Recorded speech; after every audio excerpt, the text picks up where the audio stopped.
It's a legitimate deal, 100%. I cannot understand why this deal didn't close until 2010. Welcome to the Rental Property Owner and Real Estate Investor Podcast, brought to you by the Rental Property Owner Association, providing benefits and services to real estate investors and rental property owners for over 45 years. With your host, Brian Hamrick from Hamrick Investment Group. Hello and welcome to episode 18.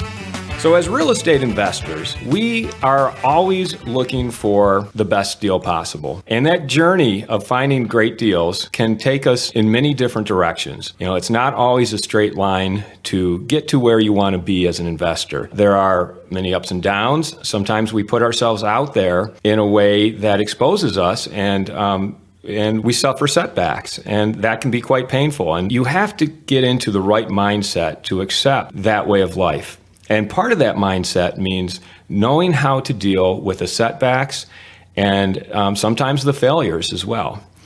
And that just makes the triumphs all that much more sweet. So anyway, I say all that as an introduction to my guest today, Keith Littlepage, who is a successful real estate investor and a business owner. And his story is very interesting. There have been many ups and downs throughout his career. Keith, welcome to the show today. Hi, Brian. Thank you very much for having me today. Why don't we just start with you kind of telling me a little bit about where you are now. I know you own a business. Actually, you're family-owned business. You're part of a family-owned business, and you have your own side business. So could you talk about those to start with? Sure. First of all, I want to say that early on, my philosophy was failure is not an option. It was a mantra that I felt like I needed to have as I pushed forward in any kind of endeavor. Is failure is not an option. But what I come to realize is that it's not the victories, but the defeats that strengthens a man. And I found that failure becomes required on the road to success, on the road of your journey of business as you achieve your goals and objectives. And so in doing that, I have a host of failures and some successes. And bottom line is my goal is just to keep failing until I succeed. Till I get to the point where I believe that I've achieved my success, and we could talk a little bit about what I believe my end goals are, what I believe I have succeeded in, and what I have failed in. But currently, as a business owner, owner of a work in the family business, it is a wholesale food distribution company, about 30 employees. It's been the family business for about 50 years. And right now, a third generation, my wife and I both work there and work the business. But to be truthful, it's not my passion. It's a job, and it's something that I enjoy doing, helping the family. But I'm the kind of person that doesn't like to have limits on my income. And I don't want anybody to say, you can only do this much, you can only make that much. That's just not my personal makeup. So I recognize that I need to do something outside of what I'm doing as a full-time job to supplement and maybe replace my current income. Like a lot of investors who are listening to this podcast, you have a full-time job. Correct. And at the same time, you're doing real estate on the side. Let's talk a little bit about that. And I by the way, I know you have another business that I do want to talk about, but I think that that's important to the story that you're going to be telling a little bit later on. So let's talk about your real estate and kind of start from the beginning. How did you start? First of all, what kind of real estate investing do you do? And tell me how that began from the start. It began for me by watching the late night commercials. Ron LeGrand was running a commercial about quick turn real estate. And so I said, that sounds great. I sent for his book, ended up going to several of his boot camps. That's how I started. That was Ron LeGrand? Ron LeGrand. And then I met some of the other national speakers who are holding boot camps. One of my favorites, Robin Thompson.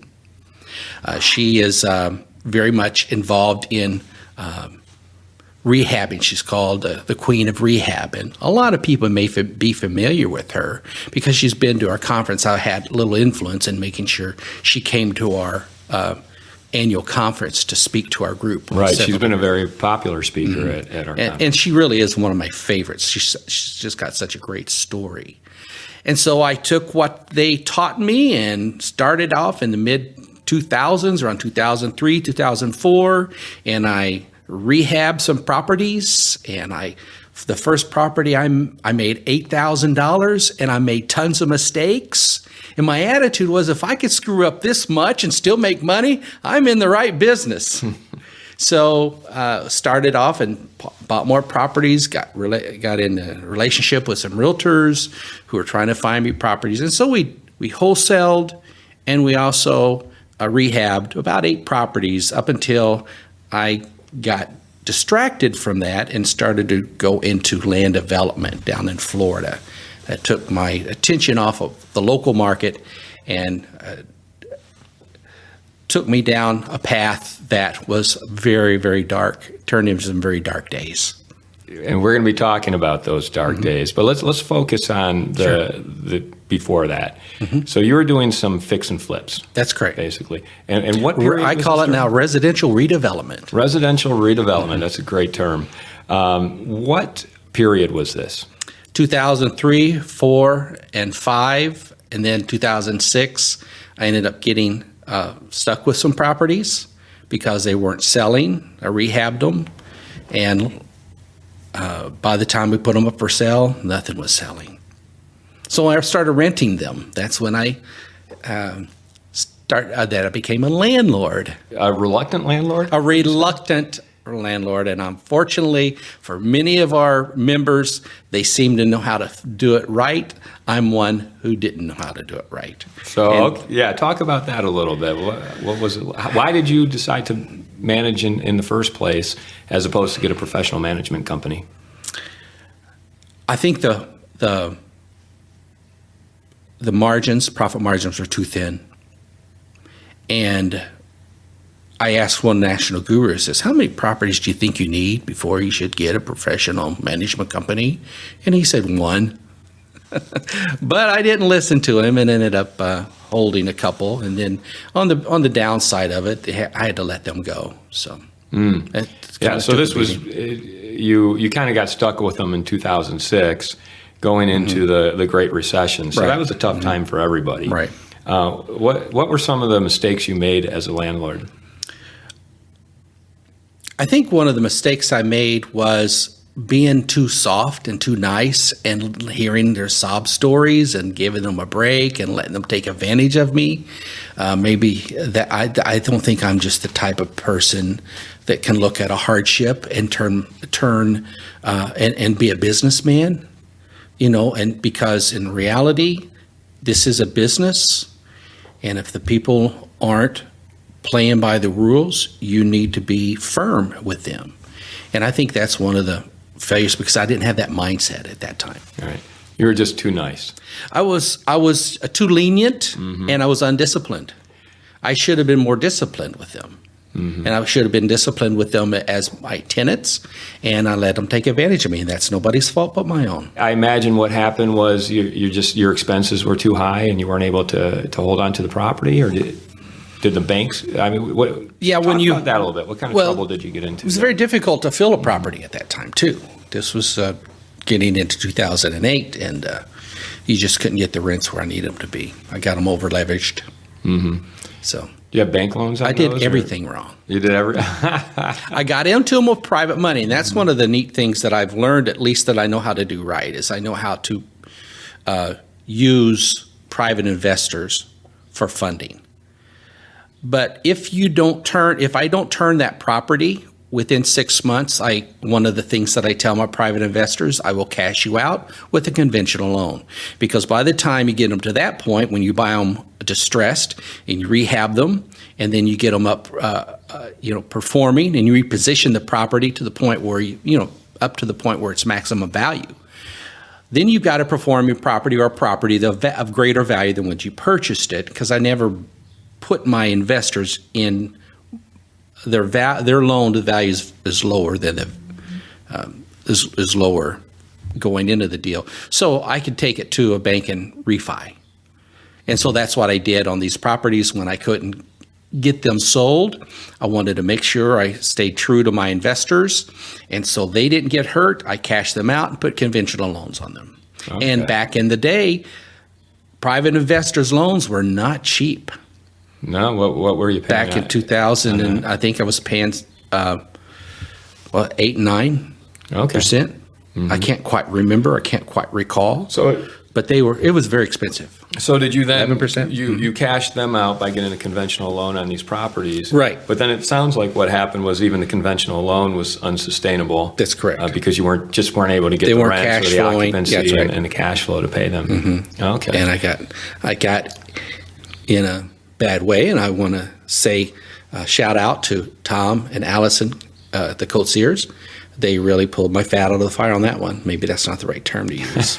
But they really negotiated me out of those deals. And it really, although I got banged up pretty bad, it would have been a lot worse if I hadn't had them as professionals to guide me through those choppy waters. That's great. So you sought out the help of Tom and Allison Coatsier, Right. Also members of the RPOA, That's right. Rental Property Owners Association, who were able to. They kind of knew what strings to pull or what levers to pull. They knew how to help you deal out. with the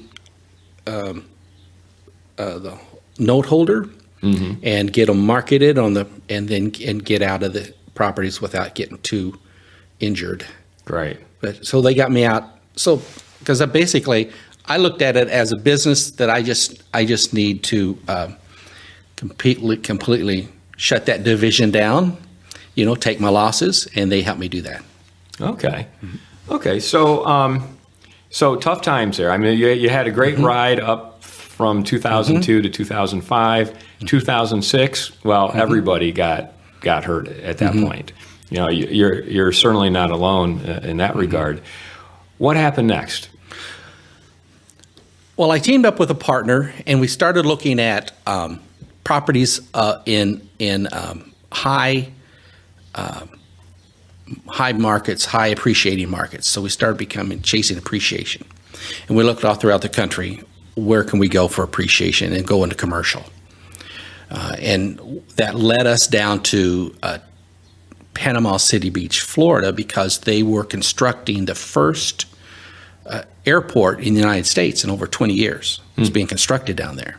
And that was 2009. And so we pursued some properties down there, and we landed on a nice 44-acre development right on the water of St. Andrews Bay. The property's been untouched for 100 years. It's never been developed, and so it was up for sale. A local family owned it.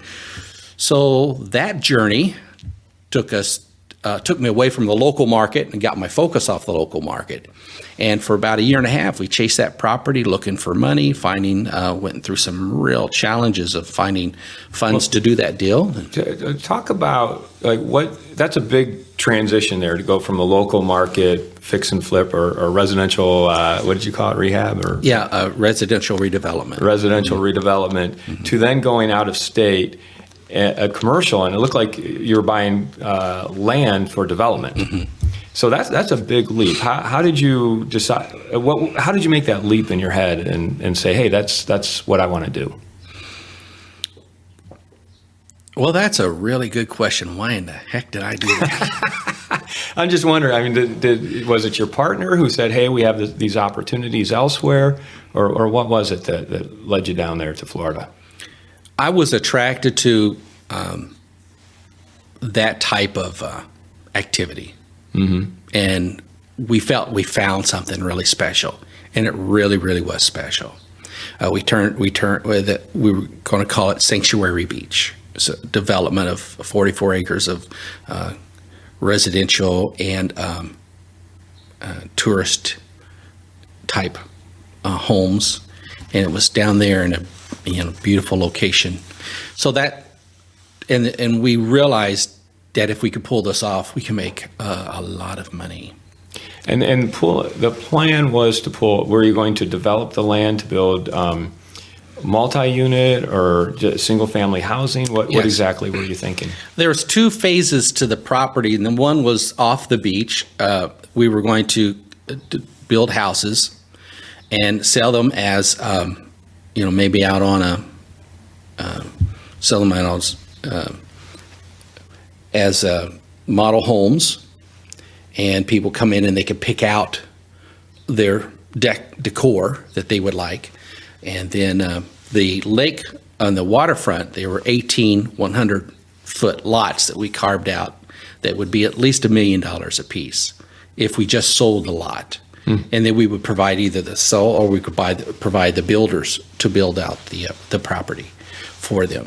And we developed that with architects. We got Sotheby's to come on board to be our selling arm. We have the engineers who was going to put out the infrastructure, and it was all planned. We had a very thick and active business plan. We took a lot of time working on it and spent about a year and a half, and also all the while chasing funding for this project. Right. And so a very ambitious project. It was, and it looked like it was very doable. Mm-hmm. And it got down to the point where we finally found the hard money to close the deal. Got some firm out of New York that we could get into the deal with their hard money, close the deal, and then turn around and cash out the hard money with a conventional construction loan. Because there was the values of the property was up to $30 million. We actually had a hard appraisal on that. And so that appraisal, and then we were just bringing in $15 million of hard money. Wow, okay. And so you were let me make sure I understand this. So you had a 44 acres down in Panama City. Panama City? Panama City Beach. Panama City Beach that appraised for $30 million. Correct. You had a hard money loan for $15 million in order to acquire it. So you're basically getting it at nearly half cost. What year was this? 2009. 2008, 2009. Which really, that's a great time to be buying because things were at rock bottom at that point. So you got to that point. What happened then? The hard money lender says this is good for like 5 days. This deal is good, and they came up to 65% loan to value, and so we felt like we could do it. The sellers came to the table with their demands on, I think, the bank note, and we were about $1.5 million to $2 million short. Ouch. And I said, would the sellers take a second? They says, we can't take a second. We're not in a position to take a second. And of course, the hard money went away when we couldn't close, and the deal was dead. Wow. It was very devastating. I mean, we put a lot of hard work and a lot of money into this project, and it was pretty devastating. Having gone through, not something on that level, but having gone through deals where I put a lot of work into them myself, I know how tough that can be to get to the end of it and then not have it come to fruition like you planned and imagined it to be. Well, mentally, it really took me out of the game completely. I was devastated. I was done. I was crushed. Yeah. And it took me quite a few years to rebound. I didn't do anything in real estate at all. I maintained my membership and I maintained my activity with the RPOA, with the committees and the board, and I maintained and I stayed on with the organization because I like being a part of this group. I like the friends that I've developed within the networking. And I like the Monday night meetings. I like the Friday morning meetings. I can't make them all. But I like the committee meetings. I like the camaraderie that we have around the boardroom. And so I stayed with it because I enjoyed it, and they seemed to value my participation. So that's probably the only ointment that I had. But during these dark days, I really thought it was pretty much. I just go to work, do my job, come home. Go to work, do my job, come home. Right. So you had put a year and a half of hard work into trying to make this deal happen, and and you got quite a ways too. I mean, you had $15 million hard money loan. You were just $1 or $2 million short. So I can imagine how devastating that would be. There is another part to this story. Had you acquired that land? Oh, yes. Thank you very much. Yeah. So in a way, there was almost a silver lining. Very redeeming value. Sometimes you've heard the story. Sometimes the best deals that you make is when you walk away, right? The best answer you can get is usually sometimes no. Well, I was devastated for a long time until it dawned on me, and I'm a man of faith. And I was praying, God, why doesn't this happen? How come you can't put this together? Don't you realize how good this would be for me and all the people involved in my life? I mean, it's a legitimate deal, 100%. I cannot understand why this deal didn't close until 2010. And I could reference what happened in the Gulf of 2010 by the BP oil spill. And that whole Gold Coast of the Gulf was financially devastated. And that's when we would have been selling those lots in 2010, and our values would have tanked. And talk about financial destruction. That would have been a disaster of immense proportion. To recognize that we're sitting on this $28 million asset, and then the BP oil spill would just probably have reduced that to less than half. Yeah. We would have been devastated. We wouldn't be able to sell lots. I mean, everything just shut down for a whole year and a half down there in the Gold Coast. The best deal for me was that it never happened. All right. And that only became apparent years later. Yes, right. It's kind of like a tapestry, and I've heard this term before. You look at a tapestry, a rug, and it's absolutely beautiful on the top, and every weave is put together fine. But you look on the backside, and oh boy, it is not a piece of art. And it seems like our lives, even though on the front side may look like a beautiful tapestry, on the backside there's a lot of knots and twists and turns and things that just doesn't match. And so I look at that as part of my tapestry of life. It is a successful failure. Yeah, and so let's continue that tapestry. I know. So after you had this setback, and before you realized, well, maybe it was for the best. It was still a devastating experience. Sure was. And it's hard to recover from. Yeah, it takes a long time to recover from that sort of setback, financially and just emotionally. Luckily, you still had the family business. That's right. So you were able to continue working and getting an income. And then you also started another business at that point. Right. It was a very interesting story. It was a very, very very low time in my life, very dark days. And I was attending a church in Kentwood near a McDonald's. This particular Sunday, my wife didn't go. I was at the church early, so I thought I would, first time ever, went to McDonald's to grab a pop before church. And I walk into McDonald's and I see this guy I haven't seen in 20 years. And I'm thinking, is that who I think that is? It took me about 5 minutes to realize who he was. And sure enough, it's a guy that was a part of my life earlier in my life 20 years ago. For most people may not know, I'm an ordained minister. And I've pastored churches and I've youth pastored churches. It was between ministries when I had an opportunity to step in and help the family business, which I thought would be maybe a couple of years. Then we get back in the ministry. That's just never happened. My life didn't go down that road. So I walk in and I see a gentleman who's a part of my life 20 years ago when I was part of the ministry. And I found out what he was doing, and he says, the last couple of years, I've been running an officiant business.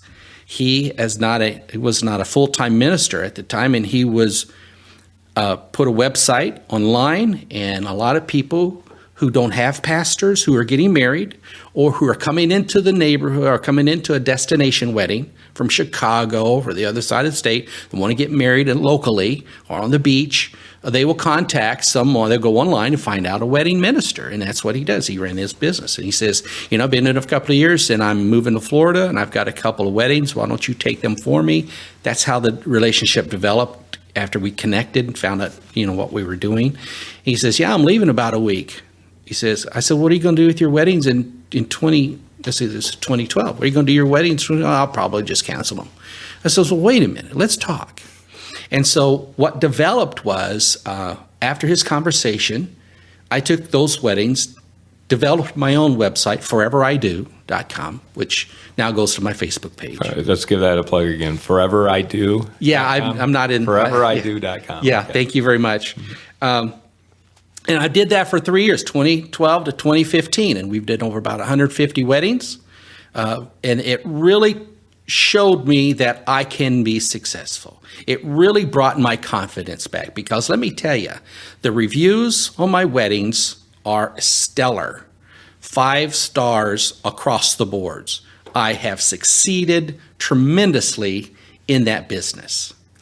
But if you've got a full-time job and you're doing rehearsals and weddings every weekend, and sometimes 2, sometimes 3, and on one occasion 4 weddings in a weekend, it's very exhausting because I create weddings that are very personal.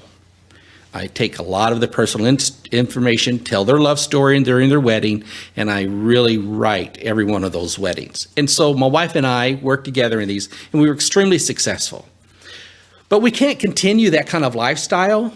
So 3 years in, and so now 2016, I maybe got 6 weddings, and I'm kind of dialing it down. Okay, so you're still doing it, but you're kind of dialing I'm it backing down. out of it, yeah. And I said, So I rescind my plug. Don't go to yeah, forever. I'm not taking any more weddings this year because there's a life change. Life's changing. My wife and I, we have joined the Grandparents Club. Oh, congratulations. Thank you very much. About 4 weeks ago, my son and daughter-in-law gave birth to twins. And so now we're very active in their life, and we don't want to be running around the state of Michigan doing weddings and not on the weekends and not being available to our family. Sure, I can only imagine how busy twins can keep you. It's been remarkable in the last month. But with that said, I'm dialing back. And I said to Robin, says, we have so successfully executed the wedding business. Let's put our energies back into real estate, which is a love of mine. Let's ramp up our real estate business again. And so for the last 6 months, I've been putting into place strategies and education and finances to start launching jumping back into the real estate market. Great. That's fantastic. So do you want to talk about that a little bit? What kind of strategies are you thinking of? Well, one of the things I wanted to do was start ramping up my private investor relationships. Start finding people who'd like to make double-digit rate of return on investing with me as we rehab properties. Okay. And so we're putting all that package together because there is a lot of people aren't aware of this, and I don't really know if we want to get into this, but if you start using private money, you really need to be licensed by the SEC. There's a whole world. Are you talking about syndication when you have more than one investor in your deal? Not even that. If you've got one investor, if you got someone loaning you money and you give them a note, personal guarantee, that is a security. Mm-hmm. And if you do that, then you fall under the umbrella of the SEC. And if you don't do your proper paperwork and the deal goes bad and the investor is savvy enough, he can report you to the SEC, and then you've got a boatload of problems. Right.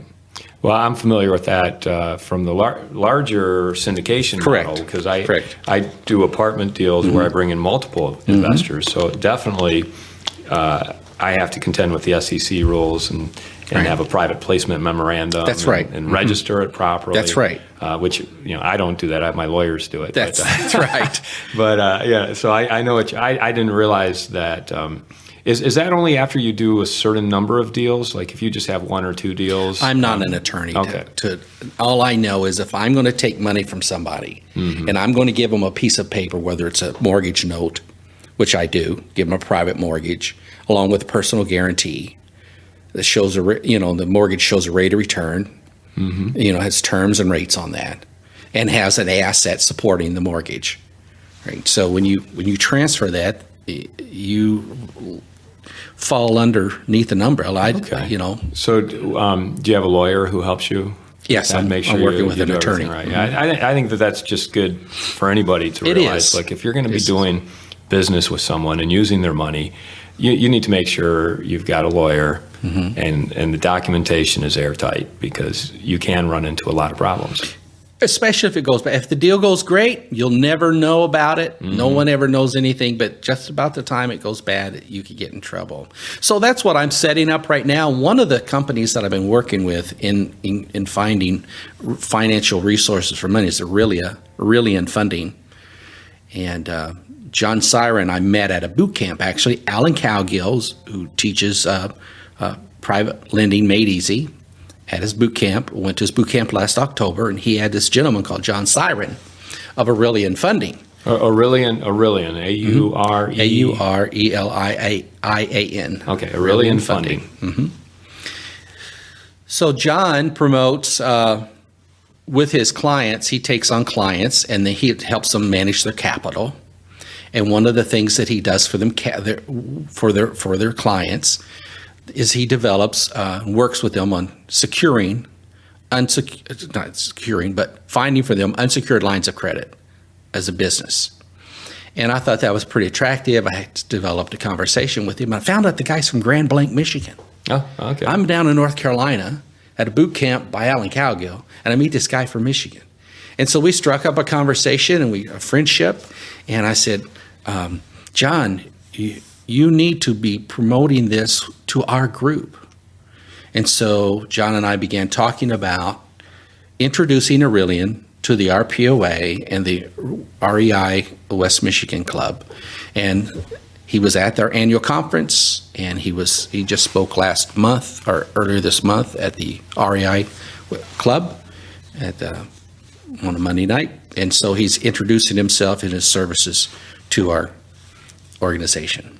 Okay, so let me see if I understand what he does. He helps investors acquire unsecured lines of credit. Correct. Okay, so is there a formula he follows, or is everybody's situation different as far as what kind of interest they might pay on that, where that credit might come from? It is complex, and not everyone can become a client. So you have to meet certain thresholds. There are some criteria that you have thresholds that you have to meet. But once they take you on, they begin to pursue banks on your behalf. For the banks to talk to you as an individual private investor investing in houses, you're not going to get in the front door. But John's developed a relationship with over 500 different banks across the country.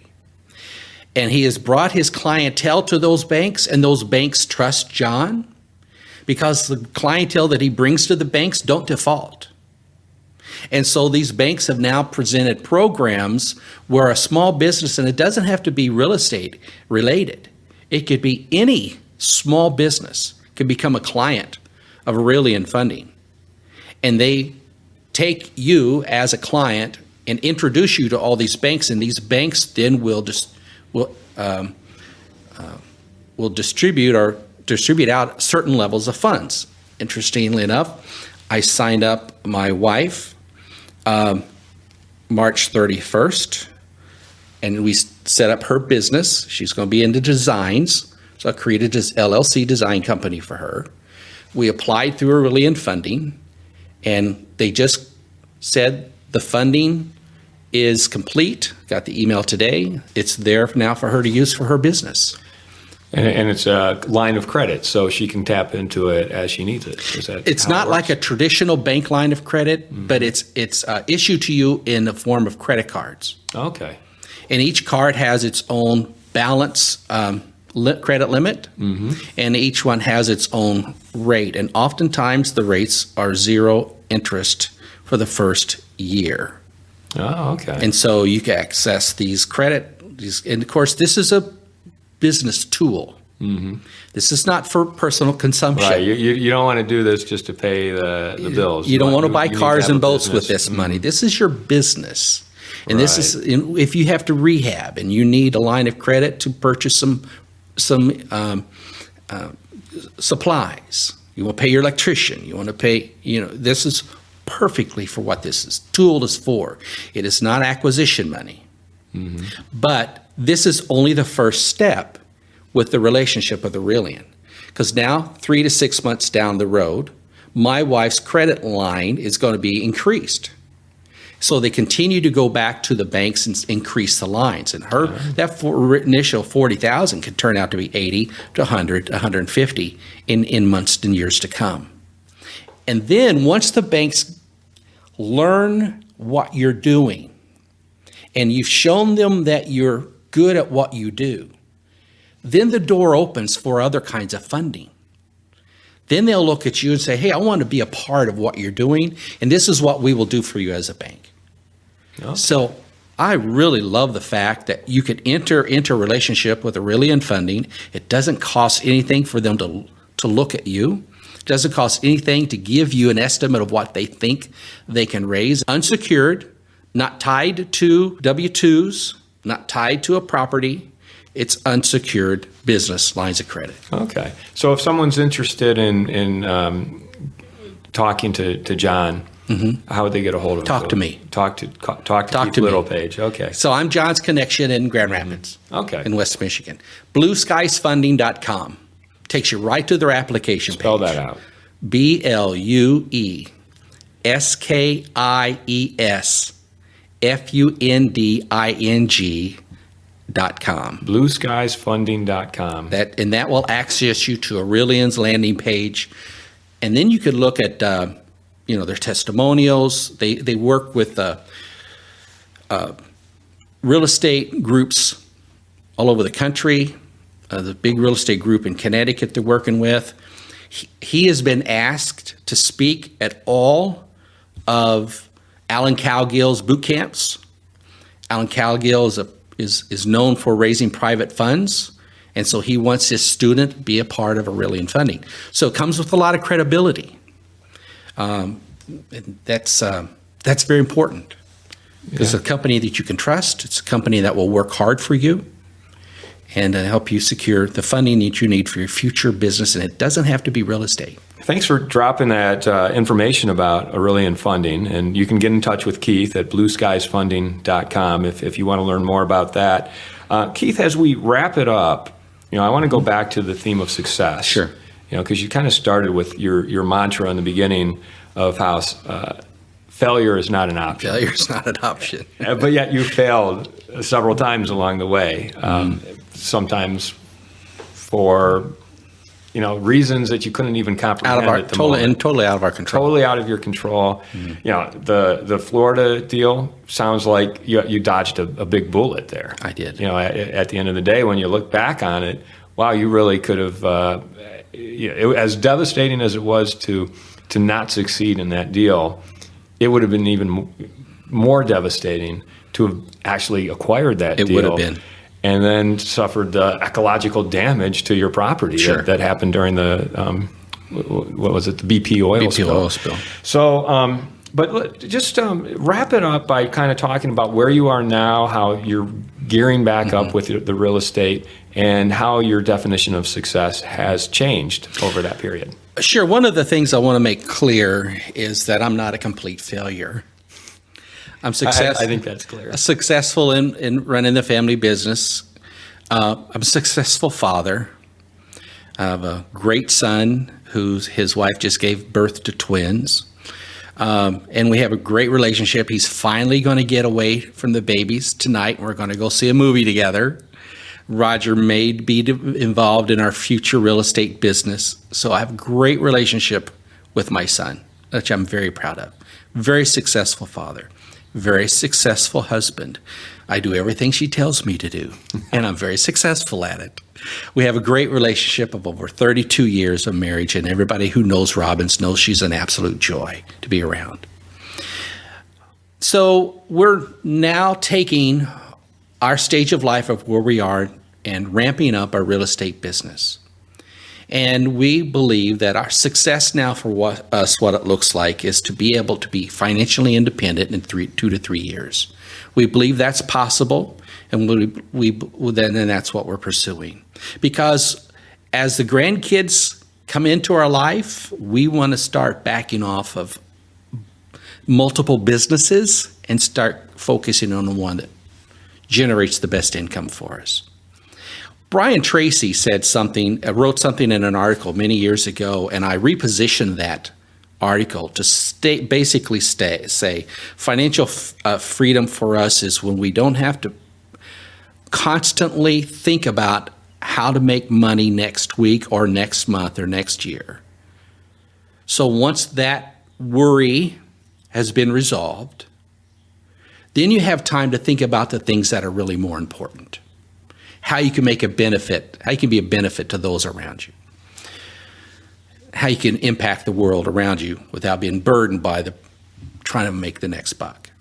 So we're ramping up our real estate business again. We're looking at a property again this Sunday. We looked at a property. I got a real estate agent comping it out for me today, and so we're about ready to make an acquisition if all the numbers are right. So ramping that back up. And I feel like I'm at the point of life where I've redesigned a definition of success. Because, the road of success is paved with the failure of many people. Some of my failures. So I kind of see that success is what remains, and this is my definition that came up with success. Success is what remains after failure subsides. So when you're standing tall and you're finished, then you know your success once all the failure has been washed away. Perfect. That's a perfect way to end the conversation, too. Thanks so much for talking with us today, Keith. Well, thank you. I appreciate the job that you're doing for the RPOA and all the energies and efforts that you're putting into this, and I wish you much success. You've been listening to the Rental Property Owner and Real Estate Investor Podcast, brought to you by the Rental Property Owner Association. You can find out more at rpoaonline.org. If you enjoyed this podcast, please go to iTunes to subscribe, rate, and review.